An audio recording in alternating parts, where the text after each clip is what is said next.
Salut tout le monde. Comment est-ce que ça va? Je pense que ça va bien. Chez moi aussi ça va. Voilà, il fait nuit, donc avant d'aller me reposer, il faut d'abord que je vienne vous faire une vidéo pour qu'on puisse un peu échanger ensemble. Voilà, c'est vrai, le matin j'ai fait une vidéo qui a cartonné aussi et je voulais vous dire merci pour les nouveaux abonnés. Et les gens ont entendu les messages et je pense que c'est la chose la plus bonne. Merci pour ceux qui ont fait l'effort de s'abonner. Merci pour ceux qui hésitent encore. Merci pour tout le monde, ceux qui vont écouter cette vidéo. Le titre de cette vidéo, c'est Les malheurs de l'Afrique. Les malheurs de l'Afrique. Mais je vais attacher cette thématique-là à ce qui est arrivé à M. Philippe Simon. Donc, c'est comme je l'ai dit, j'aime ces vidéos. Chaque jour qu'il fait, je regarde ces vidéos. Voir comment est-ce qu'il avance, les challenges qui sont à son niveau. Et peut-être même, j'aurai l'occasion d'aller les rencontrer. S'il a besoin d'aide en expertise, on va l'aider. Parce qu'apparemment, il est aussi dans des problèmes. Tantôt, c'est des vols. Tantôt, il y a des voleurs qui ont attaqué son chauffeur. Tantôt, c'est son chauffeur qui est parti à son argent. Tantôt, c'est sa voiture qui a des problèmes. Donc, mais cette fois-ci, on doit s'aider, nous les Africains. On ne doit pas voir quelqu'un, ok, cette affaire arrive à M. Philippe, ça doit être un sujet de joie pour nous. Non, on doit s'aider entre nous les Africains. Sans ça, on ne pourra pas aller nulle part, on ne pourra même pas aller loin. Sans s'aider là, on ne pourra même pas aller très loin. C'est pour cela, quand j'ai vu la vidéo qu'il a postée aujourd'hui, il y a un petit message qu'il a donné. Ce petit message-là, je n'allais même pas faire vidéo sur M. Philippe Simon. Parce que, bon, il y a certains de mes abonnés qui me disent non, il ne faut pas faire les vidéos sur M. Philippe Simon. Voilà, un truc comme ça. Non, on fait des vidéos dans le sens positif, ce n'est pas dans le sens négatif. Voilà, je ne vais pas rester ici, bon, peut-être l'insulter ou bien. Je vois des défaillances, des choses que lui-même il pourrait éviter. Mais bon, je ne sais pas, ça arrive. Quand il a perdu son appareil photo, son appareil voilà, vidéo, j'ai fait une vidéo pour les supporter. Quand il a perdu certaines choses, je suis venu ici pour les défendre, pour les supporter un peu, mais bon. Et actuellement, il a parlé de ses chauffeurs. Bon, je n'ai pas dit quelque chose sur ça. Il a parlé aussi ce matin, donc, un de ses chauffeurs s'est fait violenter, voilà, et avec, s'est fait violenter avec, voilà, kidnappé avec des couteaux, des gifles par-ci et par-là, raquettage de sa journée et aussi, voilà, de son téléphone. Donc, il y a eu ces histoires-là qu'il a dit. Mais ça n'allait même pas me faire répondre ou bien dire quelque chose sur M. Philippe Simon. Il a dit quelque chose qui est venu du fond de son cœur. Il dit parfois, on se pose la question s'il faut arrêter. Parfois, on se pose la question s'il faut arrêter le business en Afrique. Quand il a dit ça, j'ai senti quelque chose qui est venu au fond de lui-même, au fond de son cœur. C'est vrai, il rencontre des challenges, des difficultés, il essaie de surmonter ces difficultés, mais il y a des moments très très difficiles où on s'interroge, est-ce que ça en vaut la peine? Donc, face à ces problèmes-là, moi je viens seulement pour essayer de donner ce que je sais. Ce qui est aussi peut-être qu'il reste encore des points d'exclamation, des points d'interrogation. Je viens juste, voilà, évoquer ça. Monsieur Philippe, dans le business là, c'est pas facile. Comme vous-même, vous l'aimez le dire, vous-même, vous êtes conscient que dans le business, il y a de très, très, très grands défis, des difficultés, il y a des challenges auxquels souvent c'est très, très compliqué. Mais ce que moi, je voudrais vous dire là, vous n'êtes pas celui-là. Ça arrive à nous tous, où les problèmes de gestion deviennent des problèmes les plus complexes. Voilà, perte d'argent, passer par là, et les employés s'accusent les uns des autres sans pouvoir avoir une idée claire sur cette affaire. Ce que je peux vous dire, Monsieur Philippe, vous n'êtes pas les seuls. Même les grandes entreprises, les plus grandes entreprises du monde, là. Je vais vous prendre un exemple.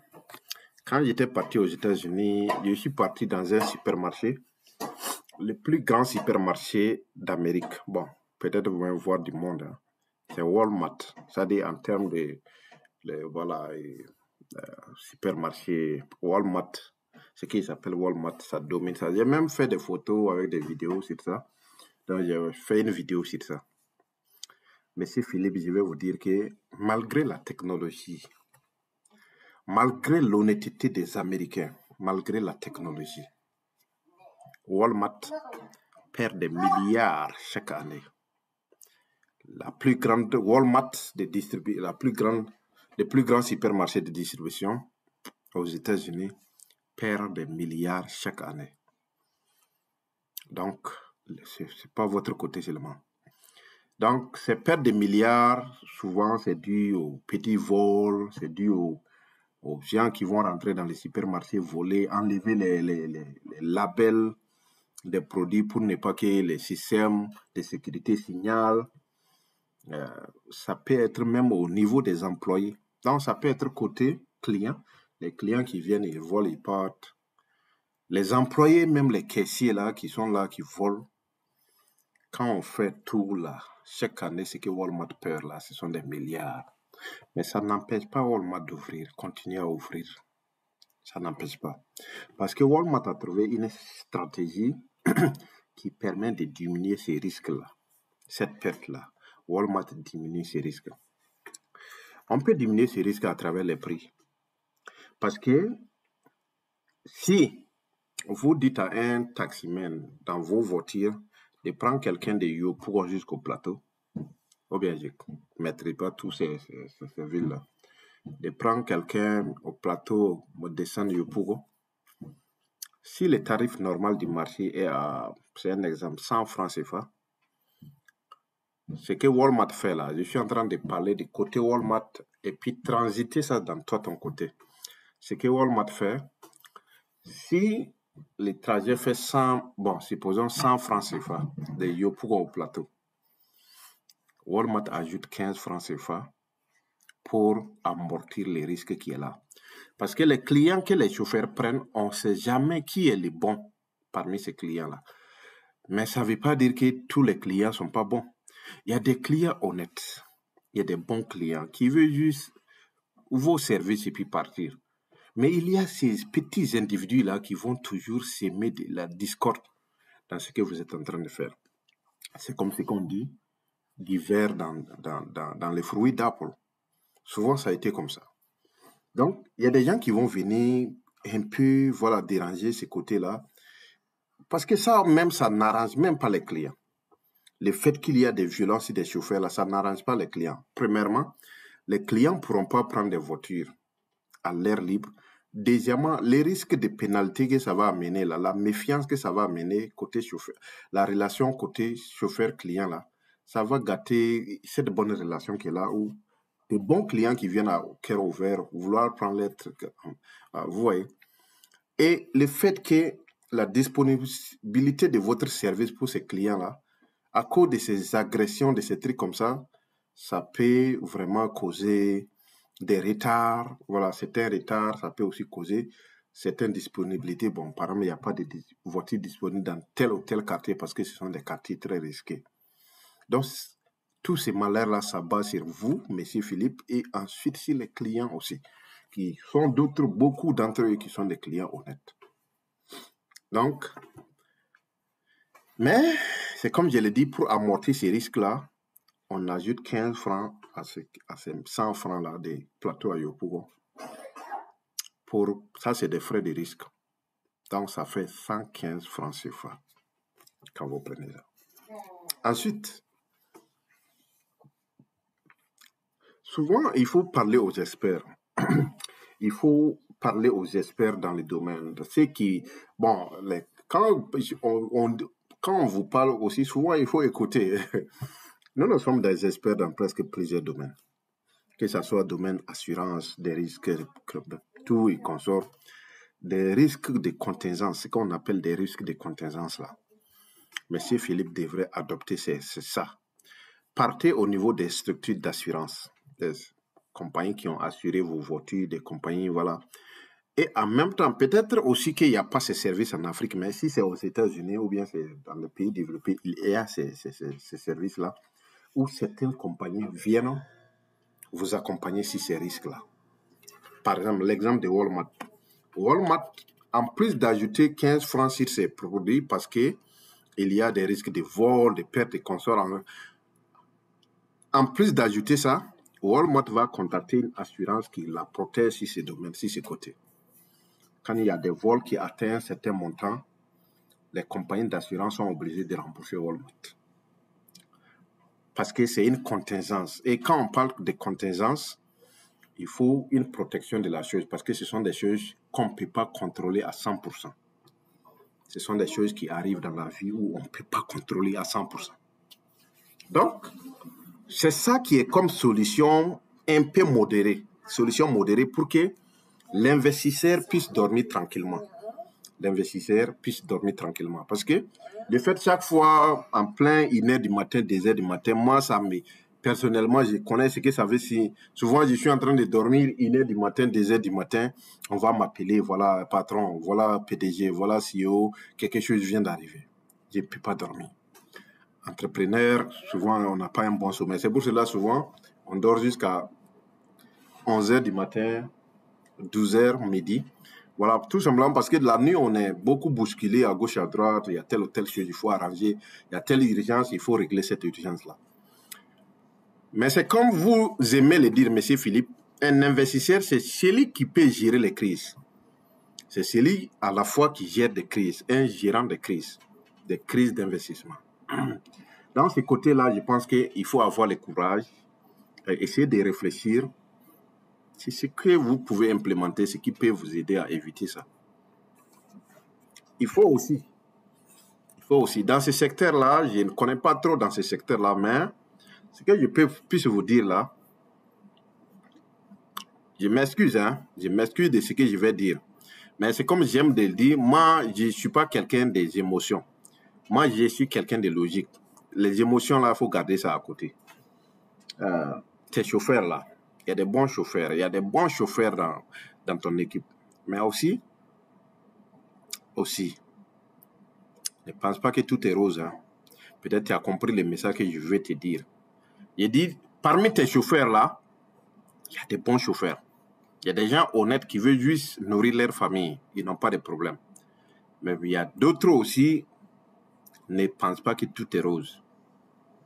Parce que si moi, je suis ton chauffeur et que je pars, ok, je reviens, je dis, ok, voilà, on m'a kidnappé, même si ce n'était pas le cas. Je viens, je dis, oh, et monter un petit événement où, voilà, j'ai été kidnappé, on m'a dit de donner la recette, tout. Ils ont cambriolé la voiture, ils ont volé le téléphone, tout est parti. C'est vrai, la gendarmerie va faire des enquêtes. Quand vous partez, vous faites une déposition. Mais ça va aller où? Souvent, la plupart du temps, ça part pas. Bon, ça dépend des pays. Et je fais confiance à la sécurité ivoirienne de prendre au sérieux ces problèmes-là. En plus de ça, moi, je pense qu'il faut former les chauffeurs. Il faut former les chauffeurs pour qu'il y a dans certains rayons-là, ils ne doivent pas rentrer. Quand vous-même, vous savez que ce sont des rayons de risque, il ne faut pas aller créer des problèmes où il n'y en a pas. Vous-même, vous savez que ce sont des rayons de risque. Il ne faut pas rentrer là-bas. Si un client vous demande de rentrer, à ce moment, ça devient double facturation. Ou bien ça devient quelques facturations parce que les risques deviennent de plus en plus grands. Comme j'aime le dire, je suis ingénieur de technologie d'abord. Monsieur Philippe prend avantage de la technologie émergente. Ceux qui volent les téléphones là, on volait les téléphones dans les années 90, 91, ou voilà, jusqu'aux années 2000, 2010, 2011, 2012. À partir de 2015, là, quelqu'un ne peut pas voler ton téléphone. Et puis, c'est fini comme ça. Je répète encore. On pouvait voler vos téléphones de 2015 en descendant. 2015, 2014. On pouvait voler vos téléphones. Aller les utiliser ou bien aller les vendre au black market. Mais à partir de 2015, en augmentant, c'est fini. C'est fini, monsieur Philippe. Quelqu'un ne peut pas venir dire, OK, on a volé mon téléphone, et puis c'est terminé comme ça. Il ne faut même pas attendre que la gendarmerie fasse cette affaire. Il y a la technologie qui permet de régler cette affaire-là, très simple. Vous voyez. Donc, il y a la technologie. Bon, comme tout ne peut pas être dit ici, peut-être qu'on aura l'occasion, c'est comme je l'ai dit, si je rencontre M. Philippe, on peut lui proposer certaines choses qui vont diminuer ces risques-là. Et puis aussi, il y a d'autres choses que je vais ajouter en plus de l'outil de technologie pour contrôler ces domaines-là. Il y a une vidéo que M. Philippe avait fait. Je voulais lui donner une réponse, mais en même temps, quand je pense à mes abonnés, peut-être ils vont dire faut pas dire quelque chose à M. Philippe. Quand je pense à ça, je fais backup. Mais peut-être que c'est à cause de mon silence là que M. Philippe n'a pas agi vite et ces événements sont en train d'arriver. C'est pour cela qu'il est très essentiel, souvent, de faire des autocritiques. Mais les gens, souvent, ne comprennent pas. Ils pensent que faire une autocritique, c'est ne pas aimer la personne. C'est pas ça. On peut même aider la personne dans des autocritiques. Par exemple, ce que je suis en train de faire actuellement. M. Philippe a fait une vidéo qui montre les systèmes technologiques qu'il insère dans ses voitures. Il a attrapé ces trucs et ces petites machines-là qu'on va insérer dans les voitures. Voilà comment ça marche. Dans un monde réel, M. Philippe ne devrait même pas faire cette vidéo. Je répète encore. M. Philippe a fait une vidéo pour expliquer comment est-ce que les systèmes de track, attraper les trucs là en main, venir donner à l'électricité d'installer. Voilà comment est-ce que la chose marche. En temps réel, tu ne devrais pas, ces modèles de vidéos là, tu ne dois pas faire ça. Tu ne dois pas faire ça. Dans le monde de cybercriminalité, bon, surtout nous, on a fait ces formations-là. Dans ce genre de modèles de trucs-là, tu ne dois pas t'exposer. Tu ne dois pas t'exposer. Il faut faire les trucs d'une manière discrète souvent. Surtout quand il s'agit de la technologie. La technologie, quand on parle de technologie, on parle de cybercriminalité, on parle des trucs qui consortent là. Ce sont des trucs, il faut être silencieux. Même si vous allez parler, dites seulement que ces choses existent, mais ne partez pas présenter ça aux gens. Parce que ne pensez pas que ceux qui regardent vos vidéos là, ceux qui regardent comment vous installez vos trucs là, ne savent pas comment dévier les systèmes. C'est très dangereux. Cette vidéo, tu devrais même retirer ça le même jour que vous avez fait ça. Parce que c'est très dangereux. Donc, en temps clair, voilà ce que j'avais beaucoup à dire. Et maintenant, j'ai une dernière partie à m'adresser. C'est la jeunesse africaine. Cette jeunesse africaine, s'il vous plaît. Jeunesse africaine, s'il vous plaît. Jeunesse africaine, s'il vous plaît. Je vous demande encore, s'il vous plaît. Ne tirez pas les balles sur vos pieds. Jeunesse africaine, ne tirez pas de balles sur votre pied. Ceux qui partent et kidnappent les chauffeurs de M. Philippe, là, ils estorquent les chauffeurs, ils prennent de l'argent. Vous êtes en train de tirer des balles sur votre pied. Je vais vous expliquer pourquoi. D'abord, premièrement, vous freinez le développement de l'Afrique. Parmi eux, vous allez trouver des gens ils parlent du panafricanisme, ils sont là. La nuit, ils partent, c'est eux qui partent juste kidnapper des chauffeurs, juste vouloir 30 000, 40 000 francs pour leur fête de fin d'année. Après les fêtes, c'est eux qui vont devenir des chômeurs. Tout simplement parce que ce que vous êtes en train de faire à Philippe, là, ça va lui donner une certaine méfiance même de prendre certains chauffeurs. Le jour que sa compagnie va devenir une très grande compagnie, là, tout ce que vous l'avez fait là, vous pensez qu'il va oublier ça? Il ne va pas oublier ça. Il va mettre des barrières, des grandes barrières, même pour vous embaucher là, c'est toute une grande étape qu'il va mettre. Et maintenant, c'est contre qui? C'est contre vous-même. Moi, en tout cas, à mon âge, à ma simple avis, je pense qu'aller voler, aller kidnapper quelqu'un, aller menacer quelqu'un, prendre de l'argent, c'est vraiment la chose la plus horrible au monde. La chose la plus horrible du monde. Vous devrez arrêter ça. Ne tirez pas sur vos pieds. Parce que vous pouvez faire ça. Ce que vous êtes en train de faire là. Parce que souvent, le vol, c'est quoi? On dit l'habitude là a une seconde nature. C'est-à-dire, si vous vous habituez à quelque chose là, c'est difficile d'arrêter. Vous allez continuer à voler, vous ne voulez pas travailler, vous continuez à voler. Arrivé à un certain âge là, vous ne pouvez pas courir. Vous ne pouvez pas courir parce que vous êtes vieux. Ça va vous rattraper. Et pour pouvoir aller voler là, ça va devenir très compliqué. Maintenant, qu'est-ce que vous allez faire? Vous allez mourir de faim. Votre avenir sera sombre. C'est tout ce que je voulais vous dire. Arrêtez. Parce que vous êtes en train de freiner le développement de tout un continent. Alors que les Libanais sont en train d'avancer, alors que les Français sont en train d'avancer, alors que les Chinois sont en train d'avancer, alors que les Européens sont en train d'avancer, alors que les Américains sont en train d'avancer, vous, c'est le vol. Et vous pensez que c'est ça qui va vous permettre d'avancer. Ça fait triste, c'est triste. Vous fermez vos portes, pas seulement sur Philippe, mais aux gens qui sont de la diaspora, qui pensent que est-ce que c'est la peine de venir en Afrique? Vous les donnez raison. Vous les donnez raison de ne pas venir en Afrique investir. Parce que quand quelqu'un vient, il investit, vous pensez qu'il faut voler ce que la personne a investi. Ça, c'est manque d'honnêteté.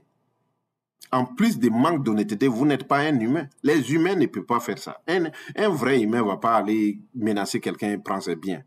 Vous n'êtes pas humain. Quand même. Quand même. Donc, ce que je voulais dire à M. Philippe, c'est de ne pas se décourager. Il faut chercher, il y a des technologies de pointe qui peuvent vraiment freiner ces fléaux-là. Et puis, il faut faire des enquêtes aussi sur des chauffeurs. Hein. Faites des enquêtes sur vos chauffeurs.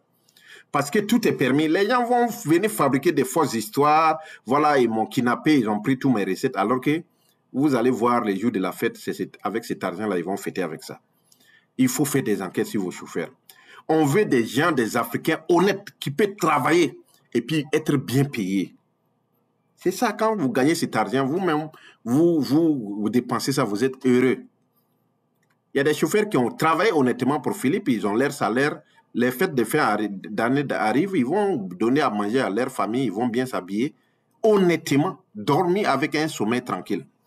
Parce que ce que vous êtes en train de faire là, si je ne dis pas c'est des chauffeurs, hein, je dis, si jamais ça s'avère vrai qu'il y a un chauffeur qui est en train de faire ça, mais votre manière de mourir là, vous allez mourir avec les yeux là ouverts. Quand ils vont fermer vos yeux là, ça va refuser, ça va s'ouvrir. Parce que quelqu'un ne peut pas se battre toute sa vie, même quitter l'Europe, laisser l'Europe, la belle vie d'Europe, et puis venir s'installer en Afrique, vouloir bien se battre, vouloir vraiment faire et donner de l'emploi à la jeunesse africaine. Et il y a des gens qui sont en train de faire ça un objet de sabotage. Dieu même ne va pas vous pardonner. Dieu ne va pas vous pardonner. Si vous pensez que c'est fumer de la drogue, oubliez ce que oubliez votre conscience, allez voler quelqu'un, mais les jours que vous allez mourir là, votre corps ne va pas se lever, aller fumer de la drogue. Hein. Votre âme là va revenir voir ce que vous étiez en train, des conneries que vous étiez en train de faire. Et ça, c'est pour une éternité. La douleur dans l'éternité. C'est ce que je vais vous dire. Alors, arrêtez de décourager la diaspora de venir investir en Afrique. Arrêtez de gaspiller l'avenir même des frères africains qui sont honnêtes, qui veulent se battre honnêtement pour gagner leur pain. Arrêtez ça. Arrêtez de gâter des opportunités pour des Africains. Arrêtez de faire reculer l'Afrique. Arrêtez-moi ça. Il y a des gens dans ce genre d'affaires-là, si vous les prenez là, ne partez pas à la gendarmerie pour ça. Ou achetez une nouvelle lame là, les lames là, lamelles là, achetez ça avec des piments. Ou bien les dresser correct. Après ça là, il ne va jamais faire ça. Si leurs parents ne les ont pas éduqués là, il faut les attraper, les montrer une belle leçon avant que la gendarmerie arrive. Parce que c'est quand on parle de les mettre en prison, là, ils restent pour 20 ans, 30 ans et puis sortir vieillard. C'est là, ils pensent qu'ils peuvent aller là-bas. Mais les jours que vous les attrapez là, achetez des lamelles, avec des piments. Il y a une méthode très simple pour gérer cette affaire avant que la gendarmerie arrive. Parce que vous ne pouvez pas continuer à saboter ce continent. Vous ne pouvez pas continuer à saboter cette jeunesse qui veut vraiment quitter l'Europe, venir investir en Afrique. Ça fait des jours et des jours, des nuits et des jours qu'on se bat, qu'on fait passer les messages pour encourager la jeunesse africaine qui sont à la diaspora de venir investir, de prendre l'avenir de l'Afrique en main. Mais il y a des gens qui sont nés avec la tête, au lieu du cerveau, là, c'est rempli de sable. Si vous pensez que vous vouloir continuer ça, ça va continuer comme ça, mais détrompez-vous. Moi, je vous dis directement, détrompez-vous. Il faut vous détromper. Détrompez-vous. Parce que les jours qui vont vous attraper là, c'est la fin de votre vie. Hein? C'est la fin de votre vie. Si vous pensez que c'est aller voler quelqu'un pour juste faire votre vie, mais détrompez-vous. Les jours qui vont vous attraper là, c'est la fin de votre vie. Il faut comprendre ça comme ça. Donc, je pense que j'ai fini. En résumé, c'est pour dire à M. Philippe, faites attention. Le monde est trop petit. Le fait de publier, voilà, tel outil, on va insérer ça dans la voiture, ça va montrer quoi et quoi. Arrêtez ça. Ça c'est pas une bonne manière. Ça, je vais juste vous dire la vérité en tant que frère. Non, faites pas ça. Même, bon, j'allais même vous dire, vos vidéos de venir, voilà, et dire qu'ils ont kidnappé un chauffeur. Vos anciens chauffeurs, là, il faut, même les enquêtes doivent partir, vos anciens chauffeurs, même vos enquêtes doivent partir jusqu'à vos anciens chauffeurs. Des gens, ils peuvent être impliqués jusqu'au cou. Il faut faire ces enquêtes-là jusqu'à vos anciens chauffeurs. Mais dire qu'ils ont pris les téléphones une première fois, une deuxième fois, ils ont pris les téléphones, faites attention. Dans cette histoire, il faut bien aussi regarder vos chauffeurs. Quelqu'un ne peut pas venir à une histoire comme ça. Premier jour, deuxième jour, il amène une autre histoire comme ça. Mais quand même.